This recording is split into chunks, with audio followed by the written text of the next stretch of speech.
l'acclamer parce qu'il est là.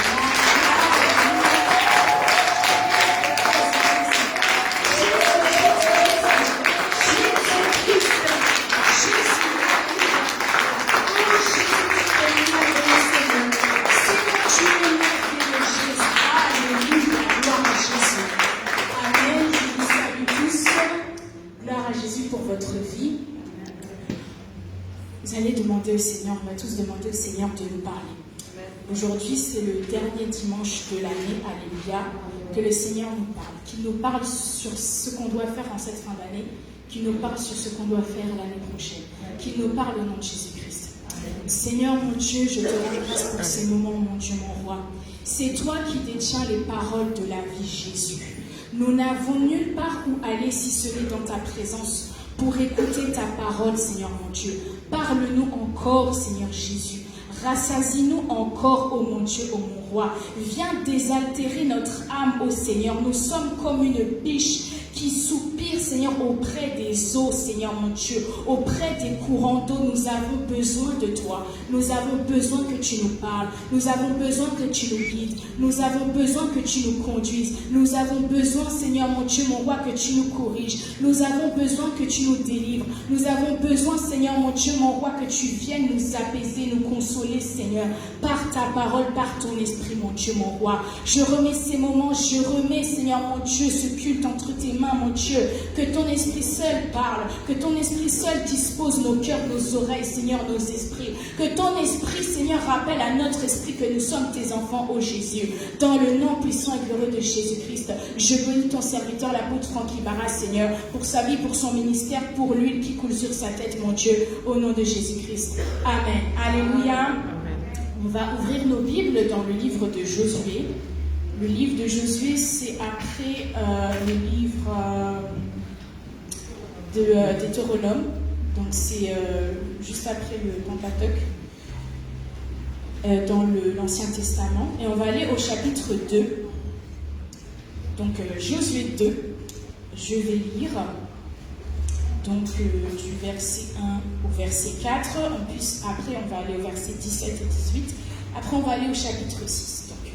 Josué 2, verset 1. Josué, fils de Nun, fit partir discrètement de Sittim 2 espions en leur disant « Allez examiner le pays et en particulier Jéricho. » Ils partirent et arrivèrent dans la maison d'une prostituée qui se nommait Rahab, et ils y couchèrent. On dit au roi de Jéricho « Voici des hommes d'entre les enfants d'Israël sont arrivés ici cette nuit pour explorer le pays. » Le roi de Jéricho envoya dire à Rahab « Fais sortir les hommes qui sont venus chez toi, qui sont entrés dans ta maison, car c'est pour explorer tout le pays qu'ils sont venus. » La femme prit les 2 hommes et les cacha. Et je m'arrête là. On va toujours dans le chapitre 2, on va au verset 17 et 18. Ces hommes lui dirent, donc ils dirent à Rahab, « Voici de quelle manière nous serons quittes du serment que tu nous as fait faire. À notre entrée dans le pays, attache ce cordon de fil cramoisi à la fenêtre par laquelle tu nous as fait descendre et recueille auprès de toi dans la maison ton père, ta mère, tes frères et toute la maison de ton père. » Alléluia. Ensuite, on va dans Josué chapitre 6, verset 17. Josué 6, 17. La ville, donc là c'est Josué qui parle. La ville sera dévouée à l'Éternel par interdit, elle et tout ce qui s'y trouve, mais on laissera la vie à Rahab, la prostituée, et à tous ceux qui seront avec elle dans la maison, parce qu'elle a caché les messagers que nous avions envoyés. Alléluia. Et maintenant, le dernier verset, c'est dans le Nouveau Testament, chapitre Matthieu 1. Matthieu 1, c'est le tout premier livre du Nouveau Testament.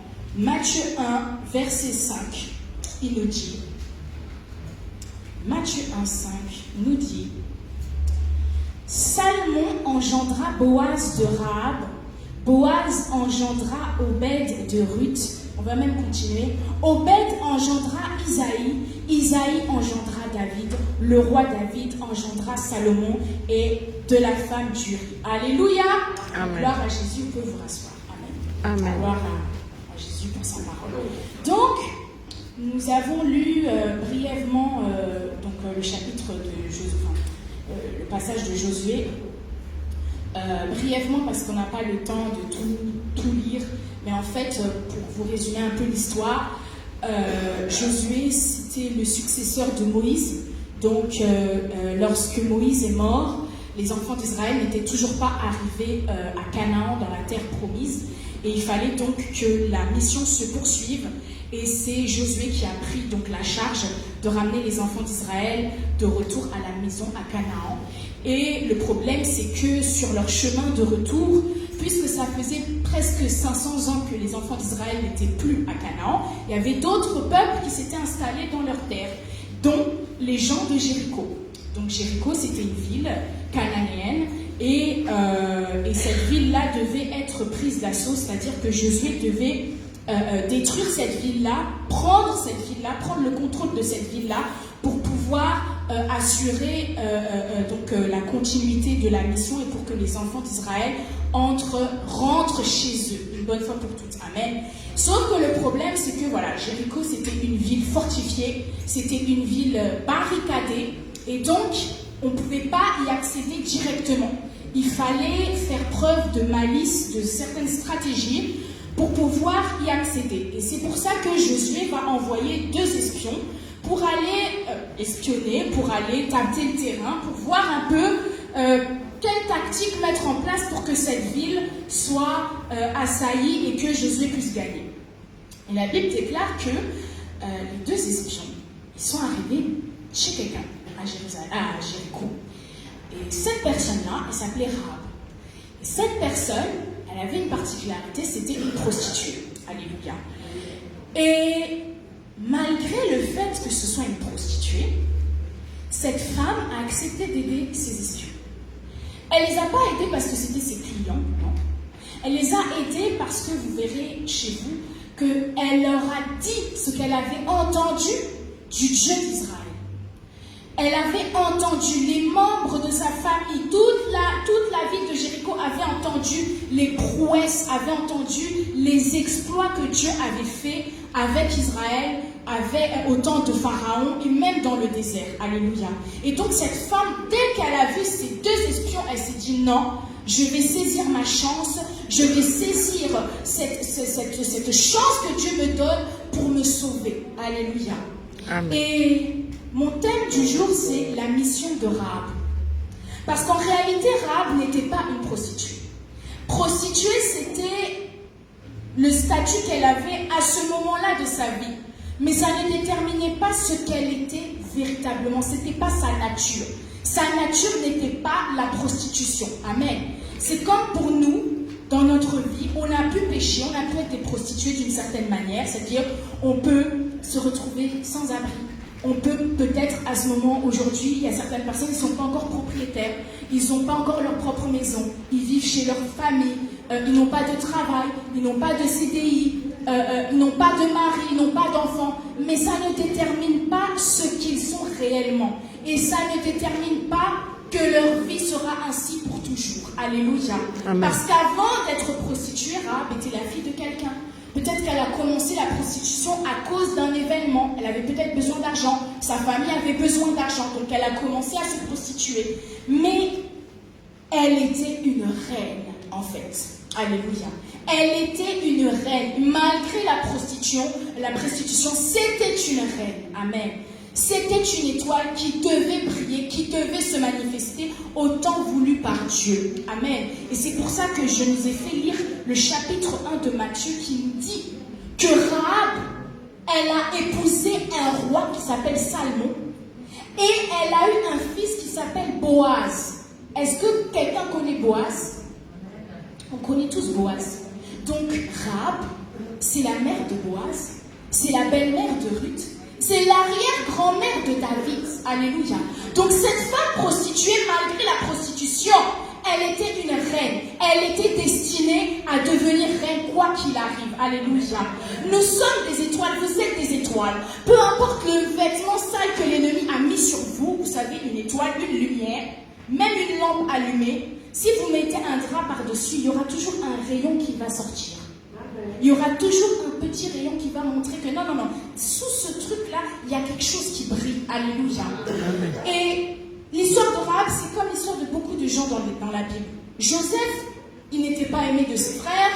Ses frères le prenaient pour quelqu'un d'orgueilleux. Il s'est retrouvé esclave, il s'est retrouvé prisonnier. Mais cet état-là, c'était juste des étapes de sa vie. Il n'était pas voué à rester prisonnier. Il n'était pas voué à rester esclave. Alléluia. Amen. Voilà pourquoi nous devons prendre conscience de qui nous sommes vraiment. Nous ne sommes pas ce que nous sommes aujourd'hui. Nous sommes ce que Dieu dit que nous sommes. Nous sommes ce que Dieu a déclaré que nous sommes. Que nous sommes avant même que nous venions sur la terre. Alléluia. Nous sommes des étoiles. Et ce qui montre encore plus que Rahab n'était pas une prostituée, c'est-à-dire que ce n'était pas sa nature, c'est son caractère. Vous voyez que cette femme, elle a eu la dignité de recevoir ces gens-là. Elle a eu la dignité et la loyauté de refuser de les livrer au roi de Jéricho. Alléluia. Donc c'était quelqu'un de confiance. C'était quelqu'un de loyal. Amen. Pourtant, nous voyons dans la Bible qu'il y a des prostituées qui n'étaient pas royales, qui n'étaient pas loyales. Il y a des prostituées qui étaient cupides. Il y a des prostituées qui étaient prêtes à tout pour de l'argent, comme Delilah. Delilah était une prostituée au temps de Samson. Et elle n'a pas eu pitié de Samson. Elle n'a pas eu de loyauté envers Samson. Elle n'a pas hésité à livrer Samson aux Philistins, quand bien même elle savait qu'il allait mourir. Amen. Elle n'avait aucune pitié. Il y a une autre prostituée qui a eu le courage, l'audace, la méchanceté de tuer son enfant dans le sommeil et d'aller remplacer un cadavre avec l'enfant de quelqu'un d'autre. Cette femme non plus, c'était pas une reine, c'était une vraie prostituée, parce que dans son comportement, on voyait bien la déloyauté. Amen. Mais dans le comportement de Rahab, on voit le comportement royal. On voit la loyauté, on voit la gentillesse, on voit la foi de cette femme. Parce qu'en réalité, il n'y a rien qui lui assurait que ces hommes-là allaient tenir leurs promesses. Rien ne lui assurait déjà que ces hommes, ils allaient revenir à Jéricho. Rien ne lui assurait que ces hommes allaient gagner la bataille de Jéricho. Et rien ne lui assurait qu'après la bataille, ils allaient la garder vivante. Amen. Mais malgré ça, elle a eu la foi. Amen. Elle a eu la foi. Et cette histoire de Rahab et des deux espions, ça nous pousse encore plus loin. En réalité, ces deux espions-là, je me suis posé la question de pourquoi deux? Pourquoi pas un? Pourquoi pas trois? Pourquoi pas quatre? Et le Saint-Esprit me dit, en réalité, cette histoire, c'est l'histoire de Jésus-Christ. Alléluia.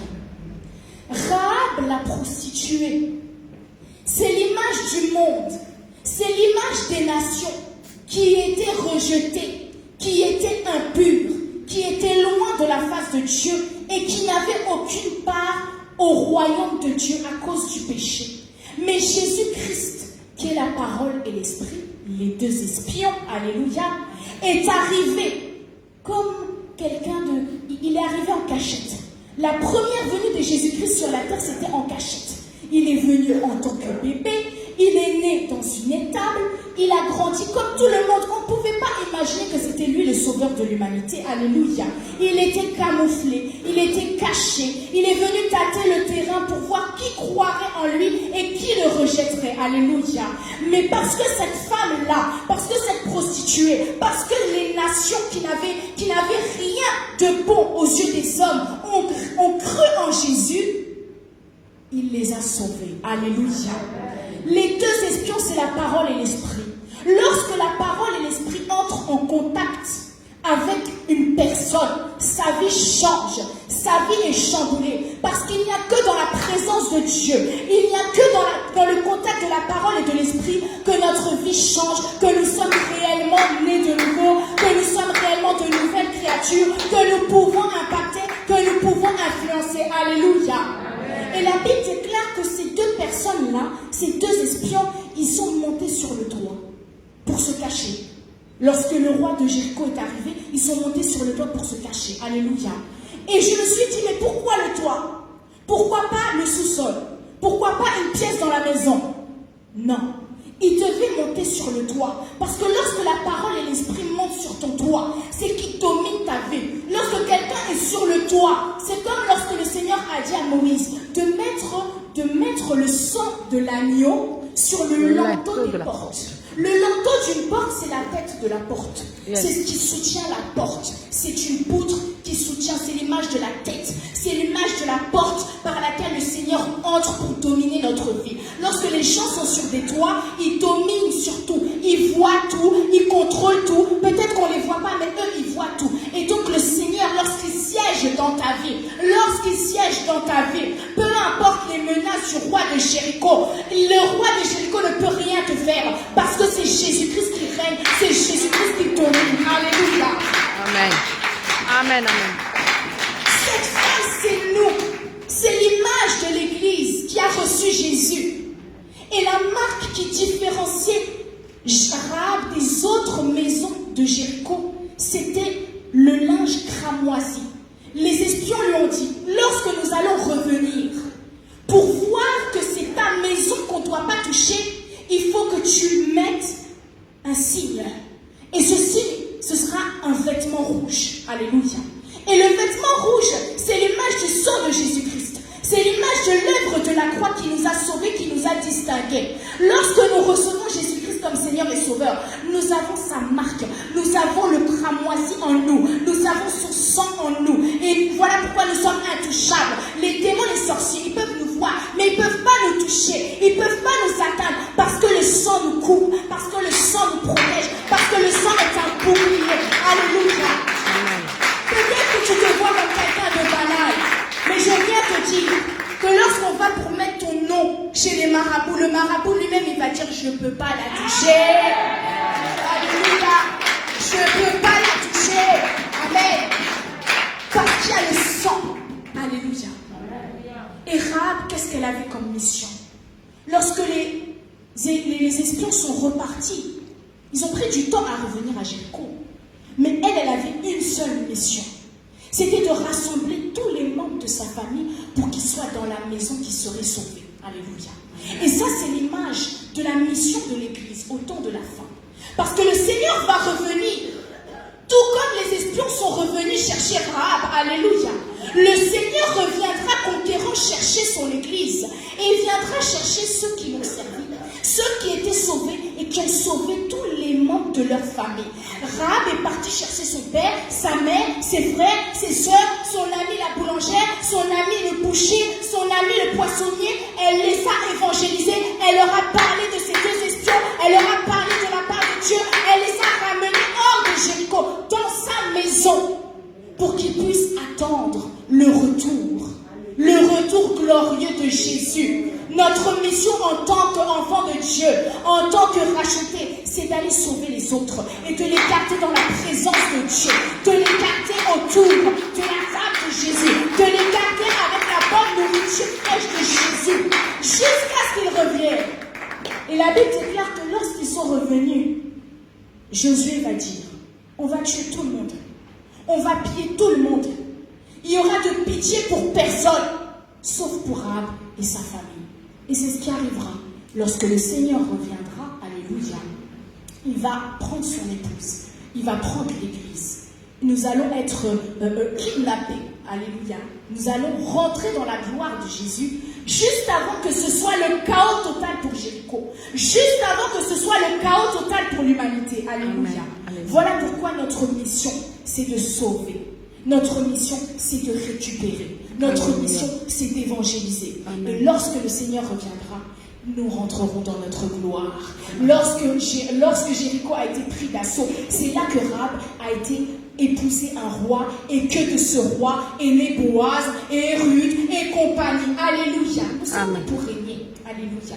Nous sommes nés pour régner. Et j'ai une meilleure nouvelle encore. Je ne parle pas seulement d'un règne céleste pendant le millénium et dans l'éternité avec Jésus-Christ. Je parle aussi du règne de la récompense ici sur la terre, de tous ceux qui auront servi Jésus, de tous ceux qui auront cru en Jésus sans avoir vu, de tous ceux qui se seront donnés corps et âme pour Jésus, de tous ceux qui auront risqué leur vie à cause de l'évangile. Ils seront bien heureux. Vous êtes bien heureux. Continuez à servir Jésus. Votre délivrance arrive. Votre récompense arrive. Votre gloire arrive. Les gens verront. Tous ceux qui connaissaient Rahab en tant que prostituée, ils l'ont vu en tant que reine. Ils l'ont vu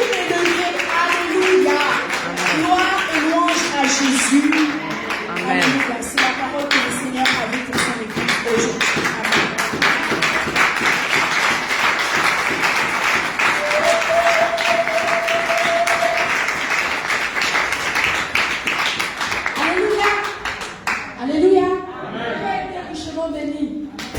Bien-aimés, servons Dieu. Alléluia. Et le roi des rois va faire son entrée dans notre vie. Amen. Qui est le roi?